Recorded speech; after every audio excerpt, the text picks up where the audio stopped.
오늘의 큐티 말씀은 예레미야 47장 1절부터 48장 10절입니다. 제목 블레셋과 모압을 향한 여호와의 심판의 칼날.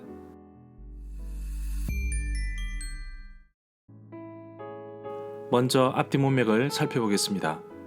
예레미야 46장부터 51장까지는 이스라엘 주변 나라들에 대한 여호와 하나님의 심판에 대한 말씀이 나옵니다. 첫 번째로 애굽이 나옵니다. 애굽을 향한 하나님의 심판이 선포되는데 유다 사람들이 애굽으로 피난 가서도 우상을 숭배하는 데 열을 올렸던 것처럼 애굽은 우상의 나라입니다. 그동안 바벨론에 대항할 수 있는 유일한 강대국이었지만 곧 바벨론에 의해 무너질 것입니다. 애굽의 군대를 나일강이 범람하는 것에 비유하면서 막강한 군대처럼 보였습니다. 사실 돈으로 산 용병들까지 합세하여 아주 압도적으로 강해 보였으나 하나님께서 바벨론을 통해 심판하시자 완전히 무너지는 것을 보게 됩니다. 하나님의 도구로 사용된 바벨론 군대는 애굽을 완전히 무너뜨릴 것입니다. 그리고 그 뒤에 찾아온 평화와 안정이 찾아올 것이며 심판의 도구가 되었던 바벨론도 심판을 받게 될 것입니다. 그러면 유다에도 회복과 평화가 찾아올 것입니다. 그래서 흩어졌던 이스라엘 백성들은 다시 가나안 땅으로 돌아올 것입니다. 예레미야 46장부터 51장에는 이스라엘 주변 나라들에 대한 여호와의 심판의 내용들이 기록되어 있습니다. 두 번째 나라는 블레셋입니다. 블레셋이라는 나라는 별로 큰 나라가 아닙니다.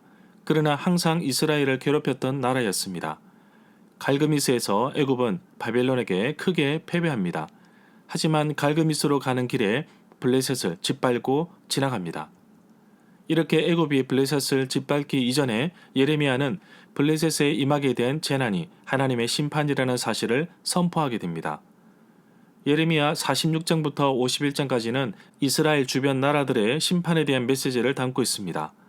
46장은 애굽에 대한 심판의 메시지, 47장은 블레셋에 대한 심판의 메시지, 48장은 모압에 대한 심판의 메시지를 담고 있습니다. 그동안 바벨론에게 유일하게 대항할 수 있었던 막강한 애굽도 여호와 하나님의 심판의 도구로 사용된 바벨론에 의해 무너지는 것을 볼 수 있습니다. 또한 블레셋 역시 과거에 이스라엘을 괴롭혔는데 그 사실을 기억하고 애굽을 통해 심판하시는 것을 볼 수 있습니다. 여호와의 심판의 칼날이 모압에 이릅니다. 이스라엘은 모압과의 관계 속에서 늘 긴장 상태로 있었습니다. 바벨론에게 대항하기 위해 유다와 연합하기로 했습니다. 특히 모압은 우상 숭배에 빠져 있습니다. 그모스라는 우상인데 결국 이스라엘을 몰락의 길로 이끌었습니다. 10절에서는 모압을 심판하는 것을 여호와의 일이라고 명명하고 그 일을 해 나가십니다. 문단을 나눠보겠습니다. 47장 1절부터 7절은 블레셋에 임하게 될 심판의 메시지, 48장 1절부터 10절은 모압에게 임할 여호와의 심판, 47장 1절에 보면 가사에 대한 서너 가지 죄로 말미암아 여호와께서 내리시는 벌에 대해서는 아모스 1장 6절에도 나옵니다. 그 외에도 스바냐 2장 4절에도 가사에 대한 심판의 메시지가 나오고 블레셋 사람들에 대한 경고의 메시지는 예레미야 25장 20절에도 나옵니다. 블레셋에 위치한 가사 성읍에서 알 수 있듯이 블레셋은 해안 평야에 위치해 있습니다. 블레셋 사람들은 BC 12세기경에 에게해 지역에서 가나안 남쪽 해안 평야로 이주해 왔습니다. 역사에서 볼 수 있듯이 늘 이스라엘 사람들과 자주 싸웠습니다. 이곳에는 중요한 5개의 도시가 있는데 가사와 아스글론은 블레셋 사람들의 주요 도시 가운데 포함되어 있으며 나머지 3도시는 아스돗, 에그론, 가드입니다. 47장 2절에 보면 넘쳐 흐르는 시냇물처럼 몰려오는 모습은 바로 북쪽에서 심판하기 위해 내려오는 군대의 모습을 표현한 것입니다. 애굽의 군대를 나일강의 범람으로 표현한 적도 있었습니다. 47장 3절에 보면 용사들도 전쟁에 패하여 황급하게 도망하며 뒤를 돌아보지 아니하여 두려움이 사방에서 몰려오는 것을 볼 수 있습니다. 47장 4절에 보면 이 구절에 의하면 블레셋 사람들은 두로와 시돈에 군사적인 협력을 한 것으로 보입니다. 갑돌은 크레타 섬인데 블레셋 사람들의 출신지로 여기고 있습니다. 48장 1절에 보면 이것은 모압을 두고 만군의 여호와 이스라엘의 하나님께서 하신 말씀입니다. 창세기 19장 34절부터 37절에 보면 모압은 롯이 그의 맏딸과 근친 상간하여 낳은 아들입니다. 모압 족속들은 사해 동쪽 높은 비옥한 땅에 살았습니다. 모압 사람들은 그모스 신을 섬겼고 전통적으로 이스라엘과 적대적인 관계 속에서 살았습니다. 바벨론 사람들이 모압 민족 자체를 멸망시켰습니다. 북이스라엘 7대 왕 아합이 죽은 이후에 북이스라엘은 점점 약해져 갔습니다. 아합 왕이 죽자 모압 왕은 북이스라엘의 반기를 들고 매년 바치던 조공을 바치지 않았습니다. 북이스라엘 여호람 왕은 남유다 여호사밧 왕과 동맹하여 함께 모압을 공격합니다. 그런데 궁지에 몰린 모압 왕이 그모스 신에게 자기 아들을 불에 태워 제물로 바칩니다.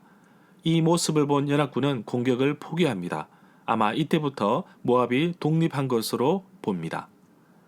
48장 2절에 보면 적군이 북쪽에서 내려오는데 헤스본에서부터 나라를 멸망시킬 작전을 세우고 있습니다. 맏매는 디본 성읍을 조롱하는 이름으로 보입니다. 맏매는 그름더미라는 의미를 가지고 있습니다. 48장 3절부터 5절에 보면 호로나임에서 외치는 소리가 망하였도다, 완전히 멸망하였다 라고 들려옵니다. 모압이 망했다 하고 어린아이들이 울부짖는 소리가 들립니다. 모압 사람들이 슬프게 울면서 고통에 울부짖는 소리를 듣습니다. 광야의 떨기나무가 바람에 날리듯이 달아나라고 외치고 있습니다.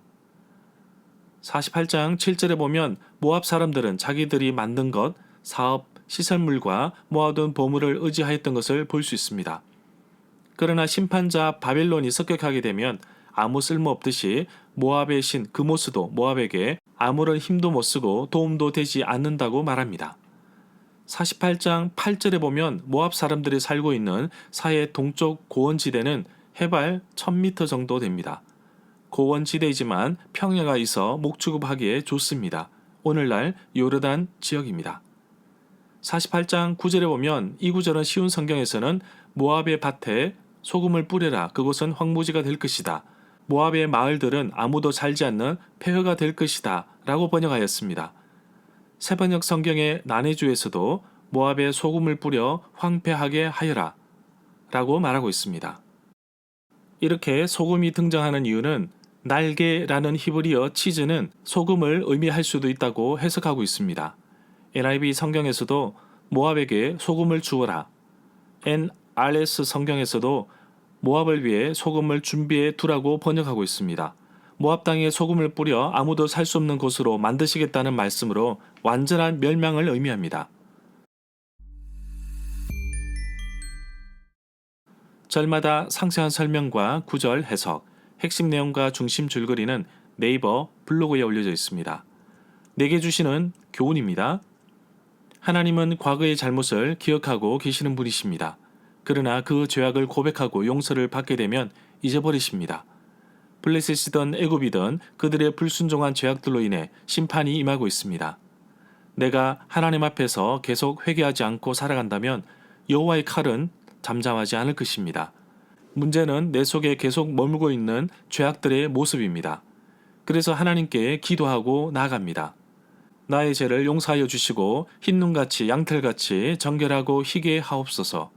특히 하나님 앞에서 불순종으로 살아왔던 내 모습을 보시고 야단치기보다는 늘 품으셔서 바른 길로 인도하신 하나님께 감사드립니다.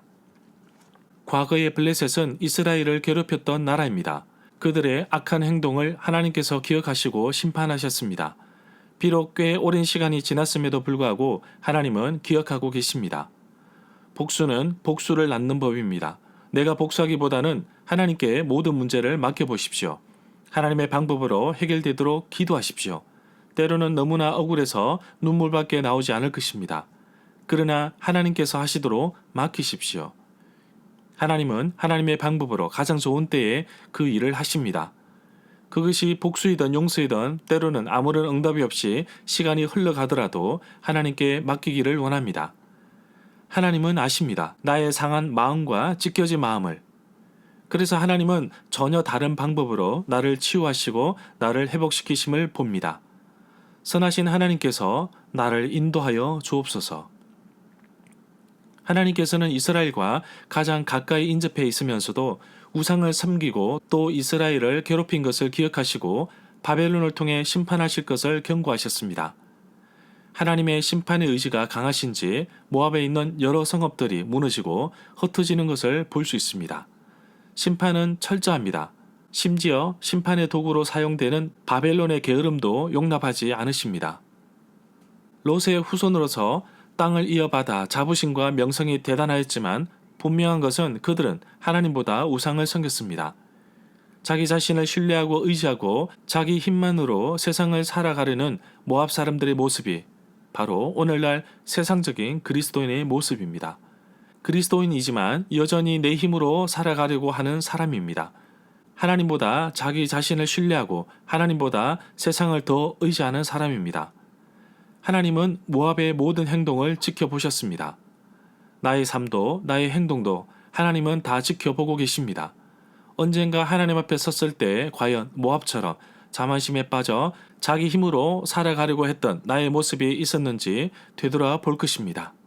결국 신앙의 싸움은 자기 자신과 자기 욕망과의 싸움입니다.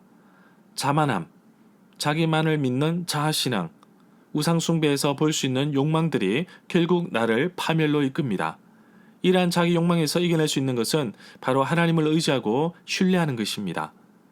하나님만이 나의 소망이고 나의 힘이며 나의 산성이고 내가 의지할 분인 것을 고백하며 나아가는 것입니다. 오늘 하루도 내 힘이 아닌 하나님께서 주시는 힘으로 승리하기를 원합니다. 그리고 나의 욕망에서 시작된 이 신앙의 싸움에서 이기며 승리하는 하루가 되기를 간절히 소망합니다.